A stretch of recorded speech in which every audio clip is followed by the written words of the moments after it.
faithfully delivering value, interpreting great books from around the globe. Hello, this is Sally's Book Talk. Today we're exploring how to overcome social anxiety. Ever had that kind of experience? Spotting someone you barely know from afar, you immediately detour just to avoid saying hi. Running into a colleague on the subway, you agonize over conversation topics the whole ride. Next day, you deliberately change your commute time to avoid them. The mere thought of a company team building event fills you with dread. Even on the morning of the event, you're still scheming excuses to bail. This is social anxiety, what we call social phobia. Got any social phobia moments? Share them in the comments below. Social anxiety exists on a spectrum. We'll break it down into 3 levels.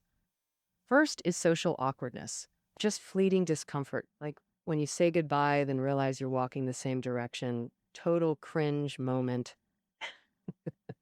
Second level, everyday social anxiety. Daily interactions leave you uneasy, like avoiding the break room when others are there, or knowing the answer in training but refusing to speak up. Super common but hasn't disrupted your life. Even if colleagues enter while you're making tea, you'll manage some small talk before leaving. Uncomfortable but functional. Third level, extreme shyness. In social or work settings, you believe you lack social skills, fear judgment, avoid desired or necessary actions, even experiencing physical symptoms. For example, presentation prep makes you so nervous you get migraines, requiring hospital visits. At this severity, psychology classifies it as social anxiety disorder. Fundamentally, it's cognitive distortion, viewing your true self through a warped lens, accepting that distortion as reality, impacting your decisions and life. Psychologists found only 1% of Americans claim zero social anxiety, while over 40% feel incompetent in social interactions. 13% of people say they've experienced extreme shyness at some point in their lives. They have social anxiety disorder. According to statistics, social anxiety disorder has become the 3rd most common psychological disorder, following only depression and alcohol dependence. The author of this book, Ellen Hendrickson, is a clinical psychology PhD from UCLA and now works at the Boston University Center for Anxiety and Related Disorders. In 2013, he started a podcast to answer people's questions about social anxiety. During his hosting period, the podcast accumulated over 15 million downloads and ranked 3rd on the iTunes overall chart. And in this book, the author combines cutting-edge research findings with real-life cases to uncover the roots of social anxiety, the reasons it persists and develops into a disorder, and summarizes a set of methods to overcome social anxiety, helping people regain confidence and achieve normal, harmonious relationships. Richard Heimberg, a psychology professor at Temple University, believes that the author's methods are both practical and therapeutic, benefiting more people. The book has 5 chapters, which can be roughly divided into 2 parts. The first part guides you through understanding the anatomy of social anxiety. What exactly are people with social anxiety anxious about? The second part details how to overcome social anxiety. Next, I'll introduce the book to you according to these 2 parts. Let's first look at the first part. What are people with social anxiety anxious about? The book gives an example. There's a graduate student named Rosie. To find a good job, she attended some academic conferences organized by her school. Rosie hoped to present herself as witty, adorable, smart, and capable at these conferences. But after interacting with a few groups, she quickly felt that her performance was poor, stammering, and unable to converse fluently with others. She always thought she was making the situation awkward. So, when others tried to talk to her again, she would find an opportunity to sneak away, either pretending to go to the restroom or saying she suddenly remembered something and had to go elsewhere. Later, Rosie simply arrived at the conference venue just 5 minutes before it started and left immediately after it ended. All this to avoid small talk with others. At lunch, she didn't eat with others, but repeatedly reviewed a report she had already read countless times. Rosie's experience is a classic example of social anxiety. Let's carefully unpack Rosie's psychological process of social anxiety. Specifically, it can be divided into three consecutive stages. The first stage is feeling out of place. Rosie avoids engaging in conversations and greetings with others because she feels she stutters, can't respond fluently, and her points aren't original, making her stand out awkwardly when everyone else seems comfortable. Therefore, it's like there's a little voice in her head shouting through a megaphone. You just can't do it. It's too embarrassing. After feeling out of place, she moves to the second psychological stage. She becomes convinced that others will notice her awkwardness. She feels her nervousness and discomfort are written all over her face. Say, I know. This mindset is called the spotlight effect. Like having a spotlight on you when you're performing on stage. Everyone will see your performance. When Rosie thinks she's performing poorly, she unconsciously magnifies her issues and believes others will definitely notice her problems. Next, Rosie's psychology progresses to the third stage. She believes that anyone who sees her will criticize her, mock her for not preparing, think she's incompetent, or even suggest she shouldn't participate in future activities. After this chain of psychological states brews, people start hiding due to fear of judgment, sometimes overtly, like avoiding such events altogether, or covertly, like Rosie. Although present at the meeting, she actively avoids interacting with others. So the essence of social anxiety is fear of exposure. What are people afraid of exposing? Uh, the author believes there are four things people fear exposing the most. First is appearance, feeling too fat, having a weird hairstyle, lots of acne on the face, or wearing unattractive clothes.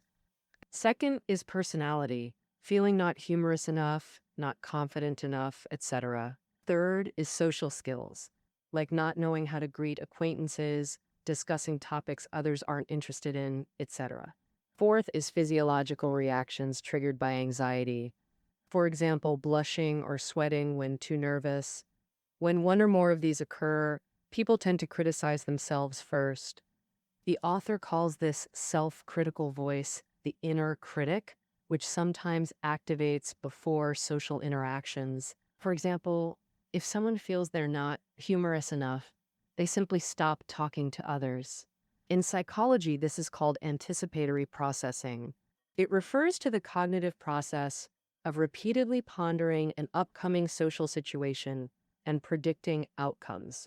The biggest harm of anticipatory processing is that it prevents people from having opportunities to disprove their fears. For instance, by avoiding speaking opportunities, you might never discover you're actually good at public speaking. Or that once you try speaking publicly, you actually feel less nervous. If someone chronically engages in anticipatory processing, they can't accumulate experience and become even less confident. The inner critic also activates after events. After something happens, people replay their performance, decide they did terribly, and withdraw from similar situations next time. That's what happened with Rosie. She initially engaged with others, but after deciding she performed poorly, she stopped interacting. Post-event review often creates a vicious cycle. Withdrawal due to perceived poor performance further confirms one's inadequacy. Hearing this, some might wonder, where does social anxiety come from? Is it innate or shaped by environment? Scientists have concluded it's both. First, social anxiety can be inherited. Research shows if parents have social anxiety disorder, children's risk increases 3 to 5 times. Additionally, social anxiety can be learned. The author gives Jim's example. His mother lived in constant anxiety, fearing neighbors' judgments about her children, inspecting his appearance every morning. Every evening, she'd repeatedly ask if he greeted neighbors, how they responded, their expressions and attitudes. Deeply influenced, Jim developed severe social anxiety, feeling constantly watched and judged wherever he went. Jim liked a girl who recently moved to town. Though he was usually quiet, he'd muster courage to greet her when they met, and gradually they became acquainted. They often chatted, but once a friend jokingly asked if the girl liked him, Jim suddenly became extremely fearful, afraid that others would comment on his relationship with the girl, so he started avoiding her. Later, the girl moved away again, leaving the town, and Jim missed out on the girl he liked. He felt it was a lifelong regret. Hearing this, many might say, is it because Jim is too introverted? Indeed, many confuse social anxiety with introversion, thinking that those who choose solitude are introverted. In fact, introversion and social anxiety are completely different. So how do we distinguish them?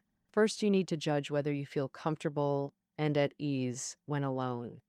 If you're introverted, solitude energizes you, but for those with social anxiety, solitude just makes you feel less anxious. For example, Jim, when he avoided the girl he liked and was alone, was he comfortable? Naturally not. Another example, at a company team building event, introverted people might not want to go and choose to stay home. But for those who are anxious, not out of fear, they actually still want to join the group. It's just because of fear of exposure that they choose solitude. Another difference is that the standard for introversion versus social anxiety is whether they demand perfection in everything. For introverted but not anxious people, they just talk less, but they don't think it's a big deal if they say something wrong or can't answer. But for those with social anxiety, they internally want everything to be perfect. Perfectionism means never good enough. They have unrealistic standards for success and broad standards for failure. Even the slightest imperfection means failure. So, introversion is just a personality trait. People with it don't attack themselves, and it doesn't affect their lives. Whereas social anxiety is a cognitive distortion that affects how you handle things and thus your life. Hearing this, do you think social anxiety is very bad? Actually not. From an evolutionary perspective, the benefits of social anxiety outweigh the costs. The source of social anxiety is called social awareness, which is the ability to gauge others' emotions, thoughts, and intentions and respond appropriately. Social awareness brings at least two major benefits to human evolutionary development. First, it promotes group harmony. Humans are social creatures. Social awareness helps us easily notice others' emotions, ideas, and intentions, maintaining group cohesion. Second, it provides individuals with greater security. Individuals unable to perceive others' feelings naturally face group exile. In early human history, exile meant certain death. Thus, many avoid exile by striving to make friends and be more likable, an unspoken rule of group survival. Therefore, appropriate social anxiety increases sensitivity, not necessarily bad, as it grants beneficial traits like caution, responsibility, and empathy. Moderate social anxiety also makes us more perceptive and considerate. In modern society, these traits are essential, but excessive anxiety, becoming social anxiety disorder, makes us hesitant in everything, disrupting work and life. We need methods to overcome it. How do we overcome this anxiety? That brings us to the second part. In part one, we learned social anxiety is viewing your true self through a distorted lens and accepting that distortion as reality. To overcome social anxiety, first change this distorted perspective, find an accurate self-view, then extend this approach into all life aspects through action. Finding this accurate self-view requires changing thought patterns. As mentioned, those with social anxiety often have perfectionist tendencies. So a key principle is not everything must be perfect. Imperfection is acceptable. For example, after consulting the author, Rosie embraced that imperfection, even mediocrity, is okay. Previously, she felt she had to be constantly witty and fluent. Now she aims for mediocrity, allowing pauses in conversation.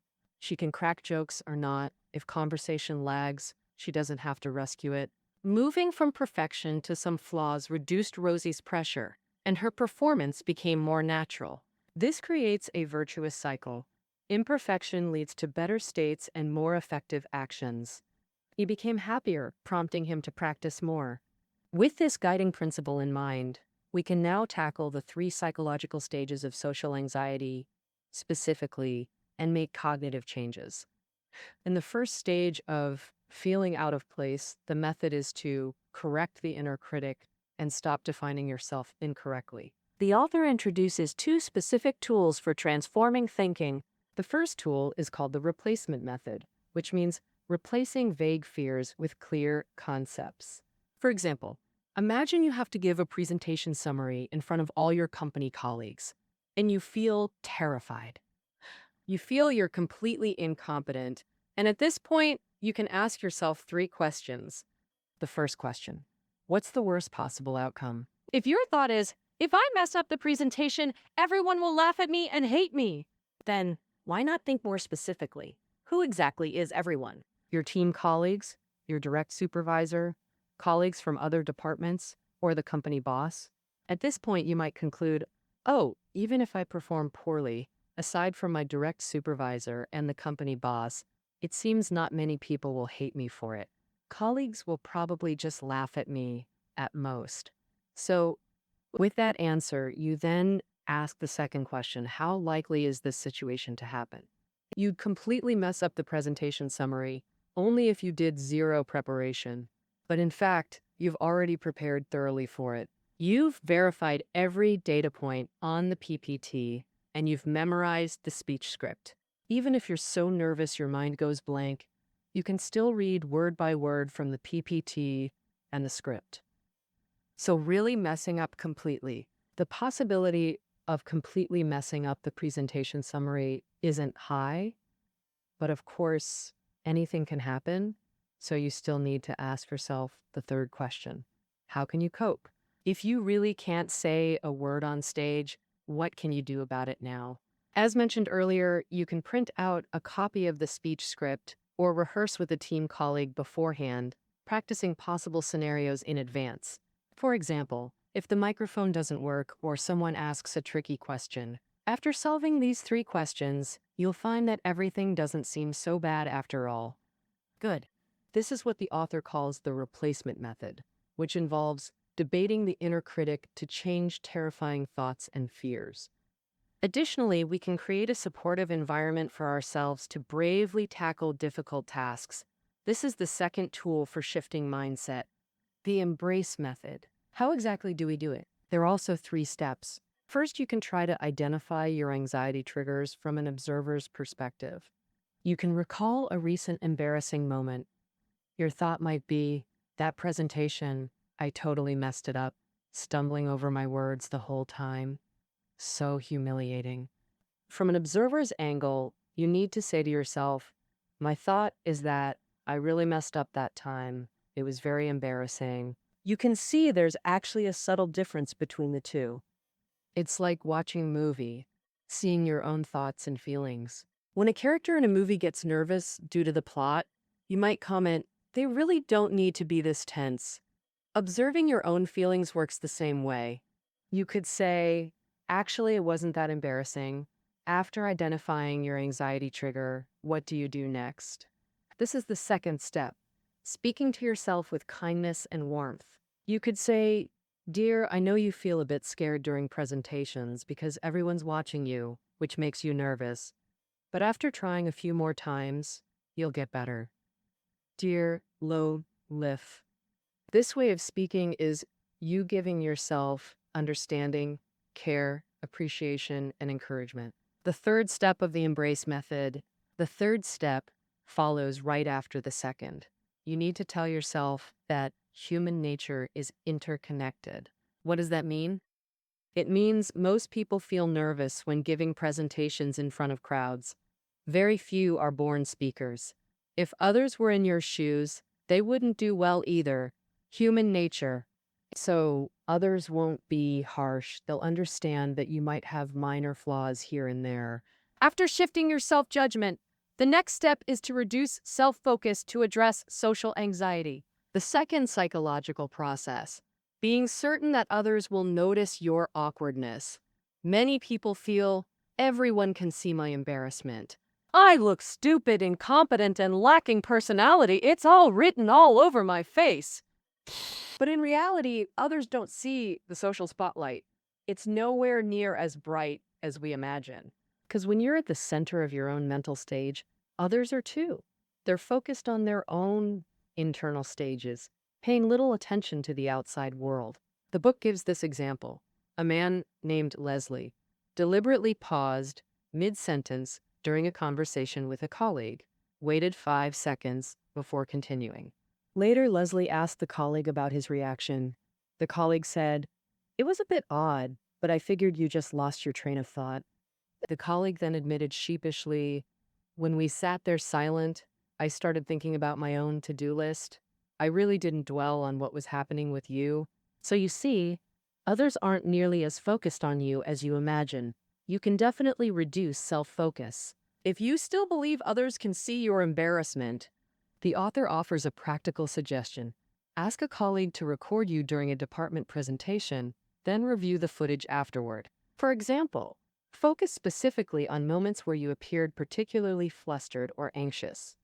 When you felt obviously anxious, what were others doing?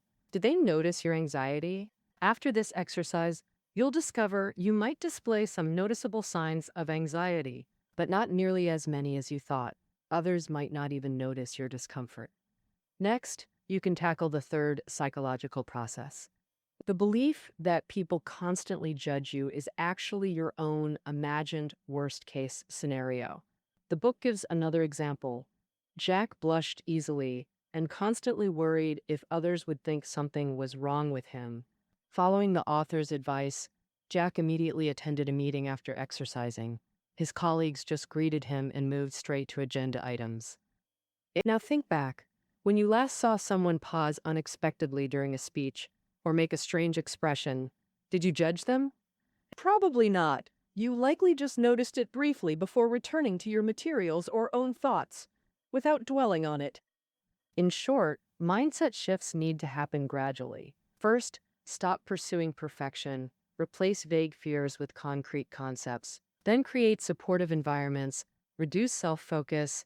Others aren't as attentive as you think, and remember, even when noticed, people rarely judge. After changing your mindset, the next step is to overcome social anxiety through action. The author's advice can be boiled down to 4 points. First, action before rationality. What does that mean? For example, when attending a company annual meeting, even if you're not ready with topics to discuss, you can start by greeting people at the venue. After exchanging a few pleasantries, you might naturally find conversation topics. Or during company training, when it's Q&A time, you might not have the perfect answer prepared, but you can still try raising your hand to respond. Action matters more than confidence. You gotta fake it till you make it.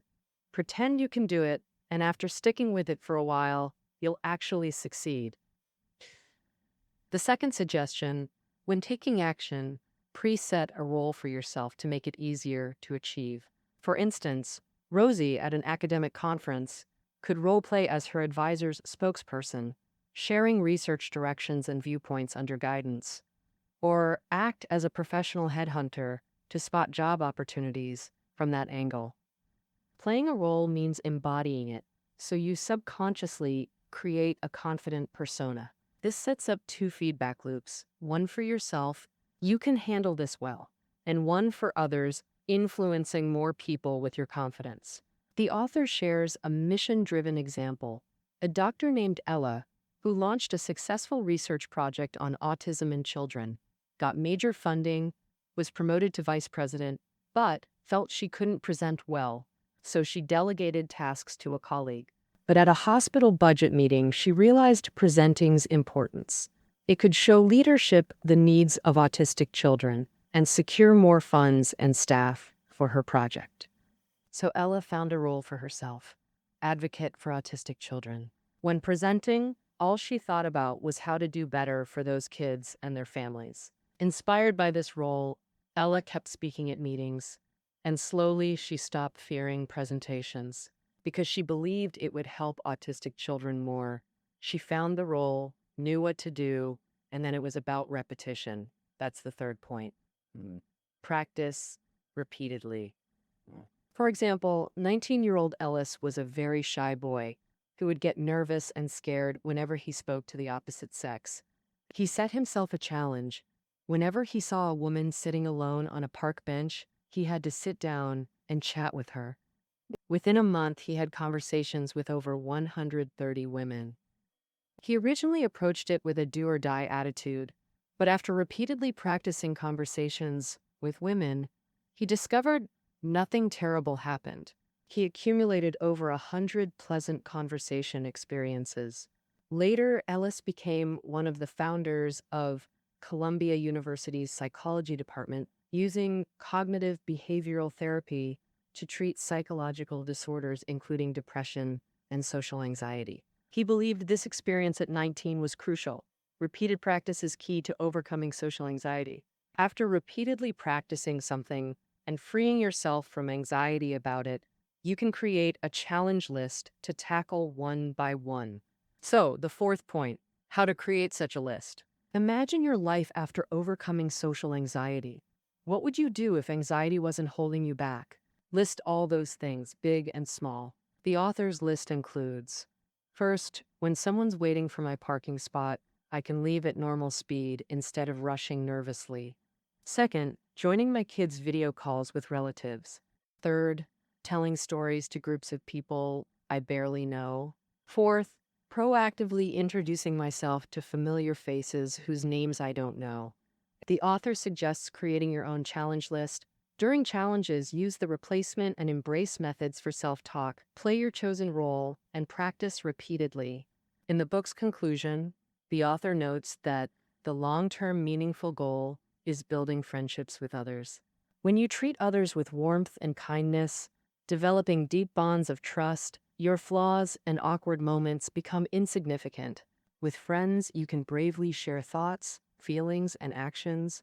Overcoming social anxiety is ultimately self-growth. But this process isn't about changing yourself. On the contrary, it's about staying true to yourself while learning to see yourself and the world accurately. Just like the book's English title, How to Be Yourself. May this book guide you out of social anxiety and help you discover your truest self. After listening, has your understanding of social anxiety shifted? We welcome your thoughts in the comments section. All right, that concludes our exploration of how to overcome social anxiety. Reading notes are below the audio. Until next time,